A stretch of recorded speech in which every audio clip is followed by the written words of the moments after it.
Aray ko! Yung mata ko! Na black eye! Lagot ka, Francis! Nasuntok mo si Bayang!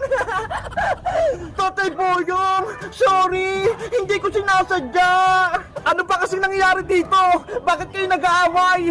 Boyong! Si Maria! Sinira niya yung baybayan natin! Wala na tayong laruan! Ano? Yung bahay natin? Wala na! Tingnan mo! Giniba na ni Maria! Yung mga poste! Tinumba niya! Pinaghirapan ko itong gawin eh! Tapos sinira lang!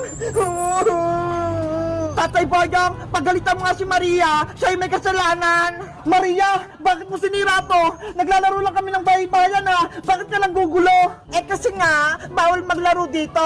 Lupa to ni Mami Margaret. Kaya may karapatan ako magpalis sa inyo. Hindi tama yung ginagawa mo! Ibalik mo yung bahay-bayan namin! Ano? Ako na nga sumira? Tapos ako pa magkaayos? Tama! Ayusin mo yan! Kung hindi, malalagot ka sa amin! Hindi pwede ang gusto nyo! Isusubo kayo kay Mami! Wala si Mami Margaret mo rito, Maria! Wala kang kakampi! Kaya lagot ka ngayon! Ayusin mo yung bahay-bayan namin, Maria! Ngayon din! Bebang, pagsabihan mo nga sila! Huwag nila akong awayin!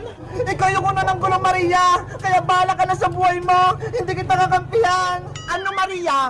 Aayusin mo ba yung bahay-bahayan namin? O hindi? Ayoko! Hindi ako marunong! Sinira mo yung pinaglalaruan namin, tapos hindi mo kayang ayusin! Lagot ka ngayon! Ayoko na! Hindi na ako manggugulo sa inyo! Hoy, Maria! Bumalik ka dito! Mami! Tulong! Bebang! Wala na si Maria! Tumakbo na! Yay! Wala na nanggugulo sa atin! Pwede na rin tayo maglaro ng baybayan! Tatay Boyong, ayusin ulit yung baybayan natin! Maglaro na ulit tayo! Okay, ako nang bahala! Aayusin ko to! Yahoo! Mabubunalit yung pamilya namin!